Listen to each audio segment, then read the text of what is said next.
बड़ौदा के गोरवा दशामा मंदिर के सामने वर्षों पुराने भातुजी महाराज और खोडियार माता के मंदिरों को तोड़ने की कार्रवाई से स्थानीय लोग नाराज है। यहाँ हमारा बाप दादा 80 વર્ષથી रहता है, 80 વર્ષથી रहता था। આ મંદિર ભાતી દાદાનું ખોડિયાર માતાનું મંદિર એ લોકોએ કેમ તોડ્યું? અમારા બધા ડોક્યુમેન્ટ અહીંના છે। અમારા ખેડૂતો ચૂંટણી કાર્ડ બધું અહીંનું છે। અમે 80 વર્ષથી રહીએ અહીંયા આગળ। અમે વોટ કરવા જઈએ, અમે પૂરણ કરીને રહેતા હતા અહીંયા આગળ। અમે જગ્યા મપાઈ જઈ હતી કે આટલે હોપાના વધશો એવું અમને આજે કેટલા વર્ષ પહેલા અમે એ બધું વધ્યા જ નહીં। અમે કેટલું પૂરણ કરીને રહ્યા। 4 મહિના અમારા ગરમ પાણી પી જાય। અમે દર વર્ષે વોટ અહીંયા લે અમારા અને આ તોડી પાડી ભગવાન દેવસ્થાન કઈ રે અમે ખોડિયારમાં આ 64 જોગણીનું અમાર તોરણ દર વર્ષે લગન છોકરાનું હોય તો અમારું અહીં તોરણ હતું તે તોડી ફાડી નવરું કરી દીધું બધું। એટલે ભાજપ સરકારને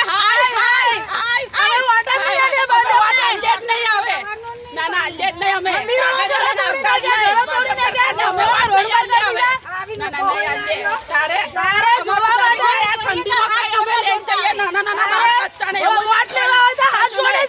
दूसरी ओर आम आदमी पार्टी के प्रदेश अध्यक्ष वीरेंद्र रामी ने भारतीय जनता पार्टी के विधायक केयूर रोकड़िया और वीएमसी पर आरोप लगाते हुए कहा कि वर्षों पुराने मंदिर को तोड़ने में मानवता का कोई ध्यान नहीं रखा गया। बाइट गुजरात हाउसिंग बोर्ड और वडोदरा महानगरपालिका की संयुक्त टीम द्वारा आज दबाण हटावવાની કામગીરી શરૂઆત કરવામાં આવી હતી।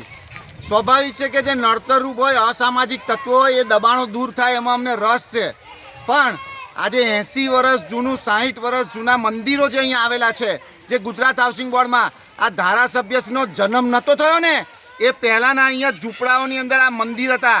અને આ ભાથુજી મહારાજનું મહાકાળી માતાનું આવા મંદિરોને તોડી ખોડિયાર માતાના મંદિરને આજે તોડવામાં આવ્યું છે। એક બાજુ તમે હિન્દુની વાત કરો, એક બાજુ રામ રાજ્યની વાતો કરો અને બીજી બાજુ હિન્દુઓના મંદિરો તોડવાની વાત। એટલે આ ભાજપની બેવડી નીતિ છે કે એક બાજુ જ્યારે ચૂંટણી આવે ત્યારે હિન્દુના નામે વોટ લેવાના અને આ મંદિરો તોડવાનું કામ, આ પાપ એ ભારતીય જનતા પાર્ટીએ કર્યું છે। ત્યારે અહીંના ધારાસભ્ય, અહીંના ચૂંટાયેલા સભ્યો ધ્યાન રાખજો, આજ ભાથુજી મહારાજ, આજ ખોડિયારમાં એ તમને જે રીતે બધું આપશે ને સાહેબ, તમને ખબર પણ નહીં પડે, તમારી ખુરશી જતી રહેશે। આટલું બધું અભિમાન ના રાખશો। તમને જે અભિમાન છે ને અત્યારે કે જનતા અમારું કશું નહીં બગાડી શકે, પણ જે દિવસ જનતા ઊભી થઈ ગઈ ને તો નેપાળવાળી ને વિસાવદરવાળી થશે, ધ્યાન રાખજો।